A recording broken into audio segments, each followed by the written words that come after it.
ఓం శాంతి 25/4/2026 సాకార ఈశ్వరీయ మధుర మహావాక్యాలు. మధురమైన పిల్లలారా, తండ్రి దూరదేశం నుండి పిల్లలైన మీ కొరకు నూతన రాజ్యాన్ని స్థాపించేందుకు వచ్చారు. మీరిప్పుడు స్వర్గానికి అర్హులుగా అవుతున్నారు. ప్రశ్న: ఏ పిల్లలకు శివబాబాపై స్థిరమైన నిశ్చయం ఉంటుందో వారి గుర్తులేవి? జవాబు: వారు కళ్ళు మూసుకొని బాబా శ్రీమతమును అనుసరిస్తూ ఉంటారు. అంటే నమ్మకం ఉండేవారు. ఈ ఆజ్ఞ లభిస్తే అది చేస్తారు. కళ్ళు మూసుకొని అంటే అంత నమ్మకంగా పాటిస్తారు అని. ఇందులో నష్టపోతామేమో అనే ఆలోచన కూడా వారికి రాదు. ఎందుకంటే ఇటువంటి నిశ్చయ బుద్ధిగా ఉన్న పిల్లల బాధ్యత తండ్రిది. వారికి నిశ్చయం యొక్క బలం లభిస్తుంది. స్థితి అచలంగా స్థిరంగా ఉంటుంది. పాట: మీరే మా తల్లి మా తండ్రి. ఓం శాంతి. ఈ మహిమ ఎవరిదో ఈ ప్రపంచంలో పిల్లలైనా మీకు తప్ప మరెవ్వరికీ తెలియదు. తల్లి తండ్రి అని ఎవరిని అంటున్నారో ఇది అత్యంత ఉన్నతమైన తండ్రి మహిమ. ఇక మిగిలిన ఎవరిని మహిమ చేసినా అది వ్యర్థమవుతుంది. అత్యంత ఉన్నతమైన వారు ఒక్క తండ్రి మాత్రమే. కానీ తండ్రి పరిచయాన్ని ఎవరిస్తారు? స్వయంగా తండ్రి వచ్చి ఆత్మ పరిచయాన్ని, తన పరిచయాన్ని ఇస్తూ ఉన్నారు. ఏ మనిషికి ఆత్మ పరిచయము తెలియదు. భలే మహాత్మ, జీవాత్మ అని అంటారు, కానీ ఆత్మ అంటే ఎవరికీ తెలియదు. శరీరాన్ని వదిలినప్పుడు ఆత్మ వెళ్ళిపోయింది అని అంటారు. శరీరము శవమైపోతుంది. ఆత్మ అవినాశి, అది ఎప్పుడూ నశించదు. ఆత్మ నక్షత్రంలాగా ఉంటుంది. అది చాలా సూక్ష్మమైనది, కళ్ళతో చూడలేరు. అన్ని కర్తవ్యాలు చేసేది ఆత్మనే. కానీ మాటి మాటికి దేహ అభిమానంలోకి వచ్చి నేను ఫలానా, నేను ఈ పని చేస్తాను ఇలా అంటారు. వాస్తవానికి చేసేదంతా ఆత్మనే. శరీరం అంటే కేవలం అవయవాలు మాత్రమే. ఈ సాధువులు మొదలైన వారందరికీ ఆత్మ చాలా సూక్ష్మమైనది అని, భృకుటి మధ్యలో ఉంటుంది అని తెలుసు. కానీ ఆత్మలో పాత్రను అభినయించే సంస్కారం ఉంది అనే జ్ఞానం వారికి లేదు. కొంతమంది ఆత్మ నిర్లేపము అని, అందులో సంస్కారం లేదు అని అంటారు. కొంతమంది సంస్కారం అనుసారంగా జన్మలు లభిస్తాయి అని అంటారు. అనేక భేదాభిప్రాయాలు ఉన్నాయి. ఎలాంటి ఆత్మలు 84 జన్మలు తీసుకుంటాయో కూడా ఎవ్వరికీ తెలియదు. సూర్యవంశీయులు మాత్రమే 84 జన్మల చక్రంలో తిరగాల్సి ఉంటుంది అని మీకు తెలుసు. ఆత్మనే 84 జన్మల చక్రంలో తిరిగి పతితమవుతుంది. ఇప్పుడు ఆత్మను పావనంగా ఎవరు చేస్తారు? పతిత పావనులు సర్వశ్రేష్టమైన వారు ఒక్క తండ్రి మాత్రమే. వారి మహిమ సర్వోన్నతమైనది. వెనుక వచ్చేవారు 84 జన్మలు తీసుకోలేరు. అందరూ ఒక్కసారిగా రాలేరు. ఎవరైతే మొట్టమొదట సత్యుగంలో సూర్యవంశ రాజులుగా, ప్రజలుగా వస్తారో వారే 84 జన్మలు తీసుకుంటారు. పోను పోను మనుషుల సంఖ్య చాలా వృద్ధి చెందుతూ ఉంటుంది కదా. కొంతమందికి 83, కొంతమందికి 80 జన్మలు ఉంటాయి. అక్కడ సత్యుగంలో పూర్తిగా 150 సంవత్సరాల ఆయువు ఉంటుంది. ఆయువు పూర్తి కాకముందే ఎవ్వరూ త్వరగా మరణించరు. ఈ విషయాలన్నీ తండ్రి కూర్చొని అర్థం చేస్తూ ఉన్నారు.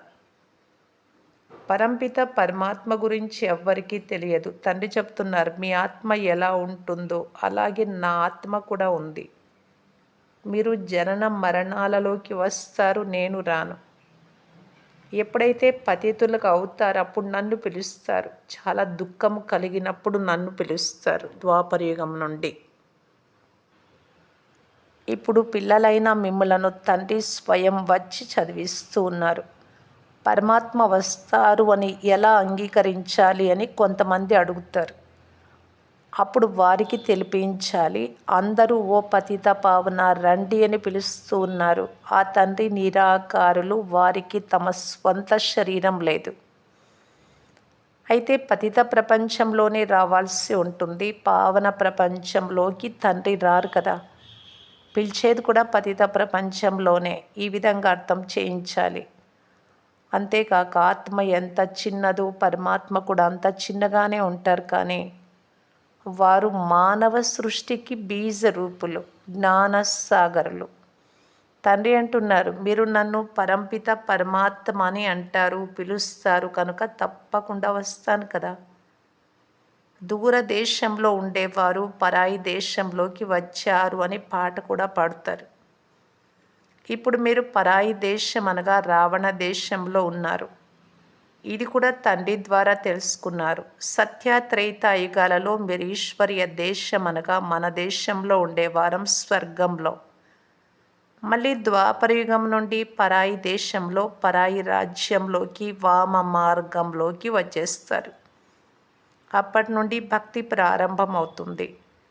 మొట్టమొదట శివబాబాను భక్తి చేయడం ప్రారంభిస్తారు శివలింగానికి.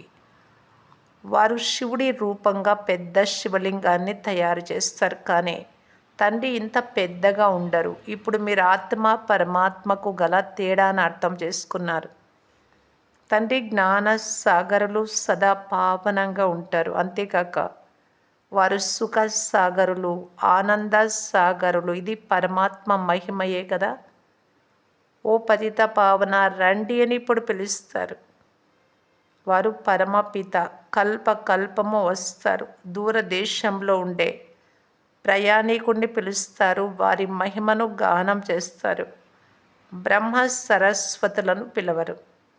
నిరాకార పరమాత్ముడిని పిలుస్తారు. ఇప్పుడు దూరదేశంలో ఉన్న తండ్రి పరాయి దేశంలోకి రండి అని ఆత్మనే పిలుస్తుంది. ఎందుకంటే అందరూ పతితులైపోయారు. నేను కూడా ఎప్పుడైతే రావణ రాజ్యం సమాప్తం అవ్వనున్నదో అప్పుడే వస్తాను. నేను సంగమ యుగంలోనే వస్తాను. ఇది ఎవ్వరికీ తెలియదు. వారు పరమాత్మ బిందువు అని అంటారు. ఈ రోజుల్లో ఆత్మే పరమాత్మ, పరమాత్మ అనే ఆత్మ అని కూడా అంటారు. కానీ ఆత్మ పరమాత్మగా కాలేదు. ఆత్మ పరమాత్మ రెండు వేరు వేరు. ఇరువురి రూపము ఒకే విధంగా ఉంటుంది. కానీ ఆత్మ పతితమవుతుంది. 84 జన్మల పాత్ర చేయాల్సి వస్తుంది. పరమాత్మ జనన మరణ రహితులు. ఆత్మయే పరమాత్మ అయితే సతో ప్రధాన పరమాత్మ తమో ప్రధానంలోకి వస్తారా? లేదు, అలా జరగదు. తండ్రి అంటున్నారు, ఆత్మలందరికీ సేవ చేయటానికి నేను వస్తాను. నేను రావడాన్ని జన్మ అని కూడా అన్నారు. నరకవాసులను స్వర్గవాసులుగా చేయటానికి నేను వస్తాను. స్వర్గాన్ని స్థాపన చేసేందుకు పరాయి దేశంలోకి వస్తాను. తండ్రి వచ్చి మనలను స్వర్గానికి అర్హులుగా చేస్తారు. ఆత్మల పాత్రలన్నీ సమానంగా ఉండవు, వేరువేరుగా ఉంటాయి అని కూడా అర్థం చేయించారు. ఎవరి పాత్ర వారిదే. పరమాత్మ జనన మరణ రహితులు. వారు తప్పకుండా వస్తారు. అందుకే శివరాత్రి పండుగను కూడా జరుపుకుంటారు. కానీ తండ్రి ఎప్పుడు వచ్చారో ఎవ్వరికీ తెలియదు. తెలియకుండానే శివరాత్రి లేక శివ జయంతి పండుగను జరుపుకుంటూ వస్తున్నారు. స్వర్గస్థాపన చేసేందుకు వారు తప్పకుండా సంగమయుగంలోనే వచ్చి ఉంటారు. పతితులను పావనంగా చేసేందుకు సంగమ యుగంలోనే వస్తారు కదా. పావన సృష్టిని స్వర్గం అని అంటారు. ఓ పతిత పావన రండి అని పిలుస్తారు. మరి తప్పకుండా పతిత ప్రపంచం వినాశనము జరగబోయే సమయంలోనే వచ్చి పావన ప్రపంచాన్ని స్థాపన చేస్తారు. బాబా ప్రతి యుగంలో రారు. తండ్రి అంటున్నారు, నేను పతిత ప్రపంచాన్ని పావనంగా సంగం యుగంలోనే తయారు చేయాల్సి ఉంటుంది. ఇది పరాయి దేశం, రావణుడి దేశం. కానీ రావణ రాజ్యం నడుస్తూ ఉంది అని మనుషులు ఎవ్వరికీ తెలియదు. రావణ రాజ్యం ఎప్పుడు ప్రారంభమైందో కూడా ఎవ్వరికీ తెలియదు. మొట్టమొదటి ముఖ్యమైన విషయం ఆత్మ పరమాత్మల రహస్యాన్ని అర్థం చేయించాలి. తర్వాత వారు పావనంగా తయారు చేసేందుకు కల్పం యొక్క సంగం యుగంలో వస్తారు అని అర్థం చేయించాలి. ఈ కర్తవ్యం వారిదే కానీ శ్రీకృష్ణుడిది కాదు. శ్రీకృష్ణుడు స్వయం 84 జన్మలు తీసుకొని క్రిందకు వస్తాడు. సూర్యవంశీయులందరూ క్రిందకు దిగుతారు. వృక్షంలోని సగభాగం తాజాగా, సగము పాతదిగా ఉండదు. ఇప్పుడు అందరూ శిథిలావస్థకు చేరుకున్నారు. కల్పం ఆయువును గురించి కూడా మనుషులకు తెలియదు.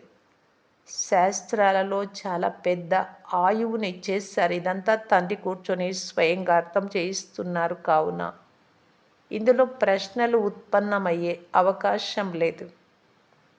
రచయిత అయిన తండ్రి సత్యమే చెప్తారు. మేమింతమంది బీకేలం ఉన్నాము, అందరూ ఒప్పుకుంటూ ఉన్నాం. వారు తప్పకుండా ఉన్నారు కాబట్టే నమ్ముతున్నాం. పోను పోను నిశ్చయమైతే అందరికీ అర్థం కూడా అవుతుంది. మొట్టమొదట మనుషులకి ఇది అర్థం చేయించాలి.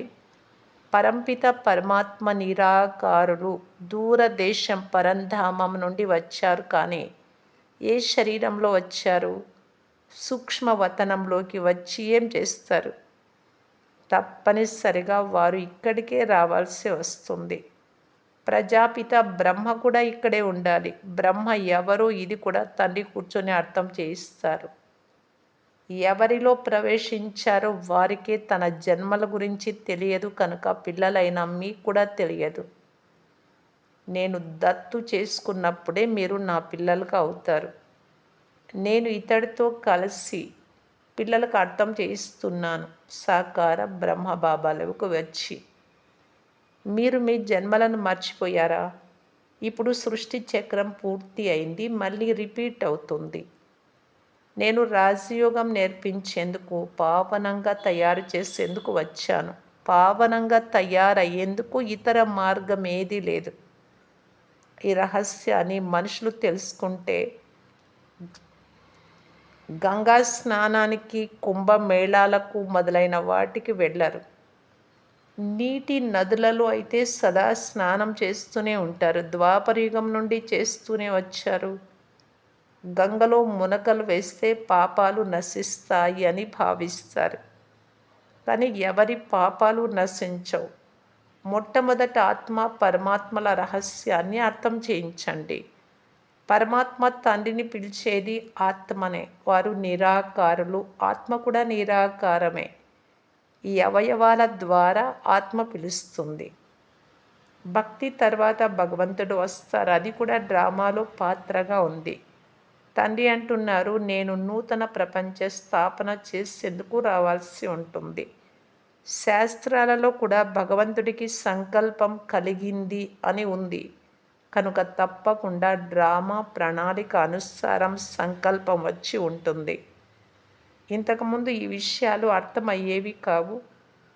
రోజులు గడిచే కొలది అర్థం చేసుకుంటూ ఉంటారు. తండ్రి అంటున్నారు, నేను మీకు క్రొత్త ముఖ్యమైన నిగూఢమైన రహస్య విషయాలు తెలిపిస్తాను. మీరు వింటూ అర్థం చేసుకుంటూ ఉంటారు. శివబాబా చదివిస్తున్నారు అని ఇంతకుముందు అనేవారు కాదు. ఇప్పుడు బాగా అర్థం చేసుకున్నారు. ఇంకా తెలుసుకోవాల్సిన విషయాలు చాలా ఉన్నాయి. ఎవరికి ఎలా అర్థం చేయించాలో ప్రతిరోజు బాబా తెలుపుతూనే ఉంటారు. అనంతమైన తండ్రి తెలుపుతున్నారు అని మొట్టమొదట నిశ్చయం చేసుకోవాలి. మరి వారు సత్యమే తెలిపిస్తారు కదా. ఇందులో సంశయపడే విషయమే లేదు. కొంతమంది పిల్లలు పక్కాగా, కొంతమంది కచ్చాగా, అపరిపక్వంగా ఉంటారు. కచ్చాగా ఉండేవారు ఇతరులకు అర్థం చేయించలేరు. పాఠశాలలో కూడా నెంబర్ వారుగా ఉంటారు. పరంపిత పరమాత్మ వచ్చి చదివిస్తున్నారు అని ఎలా నమ్మాలి అని చాలామంది సంశయపడతారు. ఎందుకంటే శ్రీకృష్ణుడు వచ్చి జ్ఞానం తెలుపుతారు అని వారి బుద్ధిలో ఉంది. పతిత ప్రపంచంలోకి శ్రీకృష్ణుడు రాలేరు. పతిత ప్రపంచంలో, పతిత శరీరంలో పరమాత్ముడే రావాల్సి వస్తుంది అని వారికి రుజువు చేయాలి. ప్రతి ఒక్కరికి వారి బుద్ధి వారికి ఉంటుంది. కొంతమంది వెంటనే అర్థం చేసుకుంటారు. ఎంత వీలైతే అంత అర్థం చేయించండి. బ్రాహ్మణులందరూ ఒకే విధంగా ఉండరు. కానీ పిల్లలలో దేహాభిమానం చాలా ఉంది. పిల్లలు నెంబర్ వారుగా ఉంటారు అని బాబాకు కూడా తెలుసు. ఆదేశానుసారం పిల్లలు నడుచుకోవాలి. పెద్ద బాబా చెప్పిన దానిని అంగీకరించాలి. గురువులు మొదలైన వారి మాటలు ఒప్పుకుంటూ వచ్చారు కదా. ఇప్పుడు స్వర్గంలోకి తీసుకెళ్లే తండ్రి మాటలు కళ్ళు మూసుకొని ఒప్పుకోవాలి. కానీ అంత నిశ్చయ బుద్ధి కలవారు లేనే లేరు. ఇందులో నష్టము కలగని లాభం రాని ఒప్పుకోవాలి. నష్టము జరిగినా బాబా అంటున్నారు, ఎల్లప్పుడూ శివబాబాయే చెప్తున్నారు అని భావించండి. బ్రహ్మ చెప్తున్నారు అని భావించకండి. బాధ్యత శివబాబాయే వహిస్తారు. ఈ బ్రహ్మ వారి రథము కనుక బ్రహ్మబాబా చెప్పినట్టు విన్నా బాబాయే సర్దిద్దుతారు. నేను కూర్చున్నాను కదా అని బాబా అంటారు. ఎల్లప్పుడూ శివబాబాయే చెప్తున్నారు అని భావించండి. ఇతడికి ఏమీ తెలియదు అనే భావించండి. ఒకవైపు నిశ్చయం ఉంచాలి. నేను చెప్పింది వింటూ ఉంటే మీ కళ్యాణం జరుగుతూ ఉంటుంది. ఈ బ్రహ్మ కూడా ఏదైనా చెప్తే దానికి కూడా బాధ్యత నాదే. పిల్లలైనా మీరు చింతించకండి. శివబాబాను స్మృతి చేసినట్లయితే స్థితి ఇంకా పక్కా అయిపోతుంది. నిశ్చయంలో వికర్మలు వినాశనం అవుతాయి. బలం కూడా లభిస్తుంది. బాబాను ఎంత ఎక్కువగా స్మృతి చేస్తారో అంత ఎక్కువ బలం లభిస్తుంది. శ్రీమతం అనుసరించి ఎవరైతే సేవ చేస్తారో వారు మాత్రమే ఉన్నత పదవిని పొందుతారు. చాలామందిలో దేహ అభిమానం చాలా ఎక్కువగా ఉంటుంది. బాబా పిల్లలందరితో ఎంత ప్రీతిగా ఉంటారో చూడండి. అందరితో మాట్లాడుతూ ఉంటారు. పిల్లలను అడుగుతారు, హాయిగా కూర్చొని ఉన్నారా? ఏ కష్టము లేదు కదా. పిల్లలంటే చాలా ప్రేమ ఉంటుంది. అనంతమైన తండ్రికి పిల్లలపై చాలా చాలా ప్రేమ ఉంది. శ్రీమతమును అనుసరించి ఎవరు ఎంత సేవ చేస్తారో దాని అనుసారం ప్రేమ ఉంటుంది. సర్వీస్లోనే లాభం ఉంది. సేవలో ఎముకలను కూడా స్వాహా చేయాలి. అంత సేవ చేయాలి. ఏదైనా పని చేస్తూ ఉంటే ఈ బిడ్డ ఫస్ట్ క్లాస్గా ఉన్నాడు అనే వారు బాబా హృదయంలో ఉంటారు. కానీ నడుస్తూ నడుస్తూ కొంతమందిపై గ్రహచారం కూడా కూర్చుంటుంది. మాయ ఎదురిస్తుంది కదా. గ్రహచారం కూర్చుంటే తర్వాత జ్ఞానం తీసుకోలేరు. కొంతమంది అలసిపోకుండా కర్మణ సేవ చేస్తూ ఉంటారు. అందరినీ సుఖధామానికి అధిపతులుగా తయారు చేయటం బాబా కర్తవ్యం. దానితో పాటు మీ కర్తవ్యం కూడా. ఎవ్వరికీ దుఃఖముని ఇవ్వరాదు. జ్ఞానము లేకుంటే చాలా దుఃఖముని ఇస్తారు. తర్వాత ఎంత అర్థం చేయించినా అర్థం చేసుకోలేరు. మొట్టమొదట ఆత్మ పరమాత్మల జ్ఞానాన్ని ఇవ్వాలి. ఆత్మలో 84 జన్మల అవినాశి పాత్ర ఎలా నిండి ఉందో అర్థం చేయించాలి. ఇది ఎప్పటికీ మారేది కాదు. డ్రామాలో నిశ్చయింపబడి ఉంది. ఈ నిశ్చయం ఉన్నవారు ఎప్పుడూ చలించరు. చాలామంది కదిలిపోతూ ఉంటారు. చివరిలో ప్రపంచానికి అగ్ని అంటుకున్నప్పుడు చాలా స్థిరపడతారంటే అచంచలంగా అవుతారు. ఇప్పుడు చాలా యుక్తిగా అర్థం చేయించాలి. మంచి మంచి పిల్లలే సేవ చేస్తూ ఉంటారు. వారు తండ్రి హృదయంపై అధిరోహించి ఉంటారు. అంటే తండ్రి హృదయంలో స్థానం ఉంటుంది. చాలా తీవ్రంగా ముందుకు వెళుతూ ఉంటారు. చాలా శ్రమ చేస్తారు. వారికి సేవ చెయ్యాలి అనే ఆసక్తి కూడా చాలా ఉంటుంది. ఎవరిలో ఏ గుణం ఉంటుందో దానిని బాబా వర్ణిస్తారు. మంచిది, మధురాతి మధురమైన అపురూపమైన పిల్లలకు మాతాపిత బాప్దాదాల ప్రియ స్మృతులు మరియు గుడ్ మార్నింగ్. ఆత్మిక పిల్లలకు ఆత్మిక తండ్రి నమస్తే. ధారణ కొరకు ముఖ్య సారం. ఫస్ట్ పాయింట్, సేవలో ఎముకలు కూడా ఇవ్వాలి. అంత సేవ చేయాలి. ఏ విషయంలోనూ సంశయపడరాదు. సేవ చేసి అందరికీ సుఖమునివ్వాలి, దుఃఖమునివ్వరాదు. సెకండ్ పాయింట్, నిశ్చయ బలంతో మీ స్థితిని స్థిరంగా చేసుకోవాలి. శ్రీమతంలో కళ్యాణము ఇమిడి ఉంది. ఎందుకంటే బాధ్యత తండ్రిది, అందువలన మీరు చింత చేయరాదు. వరదానము, యోగయుక్త స్థితి ద్వారా సూక్ష్మ మరియు కఠినమైన బంధనాలను కూడా దాటుకొనే బంధన ముక్త భవ. యోగయుక్త స్థితికి గుర్తు బంధన ముక్తం. ఎంతెంత యోగం చేస్తూ ఉంటారో అంత బంధనాల నుండి విముక్తి అవుతారు.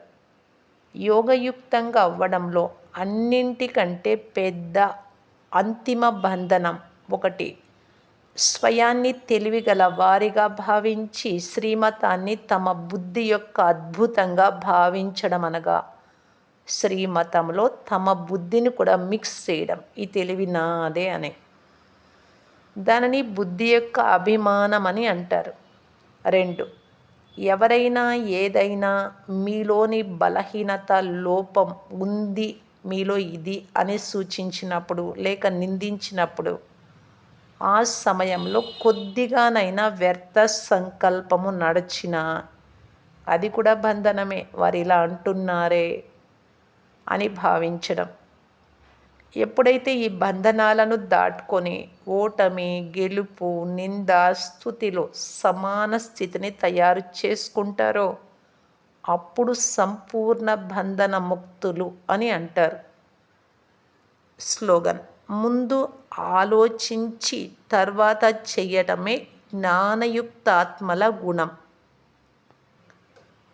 ప్రతి విషయానికి ముందు వెనుక ఆలోచన చేయండి అంటూ ఉంటారు.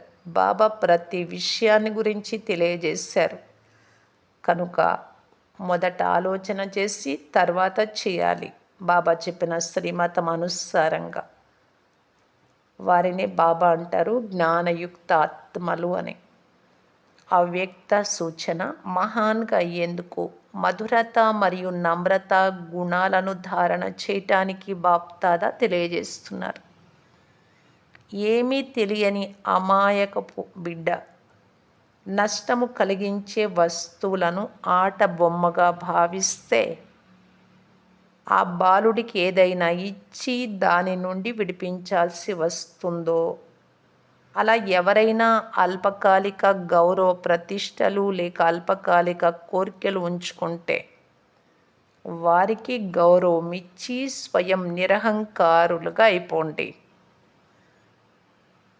ఇక్కడ అమాయకపు బాలుడు అంటే ఏమీ తెలియనటువంటి వారే. గౌరవం కావాలి, మర్యాద కావాలి, నా మాటే వినాలి, నాదే జరగాలి, ఇలాంటివి రకరకాల అల్పకాలిక కోరికలు ఉంటాయి. అప్పుడు వారిని వాటి నుండి దూరం చేయాలి అంటే మీరు మొట్టమొదట వారి మాటలకు గౌరవం ఇచ్చి, వారి ఆలోచనలకు గౌరవం ఇచ్చి మీరు నిరహంకారులుగా అయిపోండి. ఆ సమయంలో వారికి ఏదైనా శిక్షణ ఇచ్చినట్టయితే, నువ్వు చేసేది తప్పు, ఇది కరెక్ట్ కాదు అని చెప్పినట్టయితే ఘర్షణ ఏర్పడుతుంది. వారికి నచ్చదు కనుక.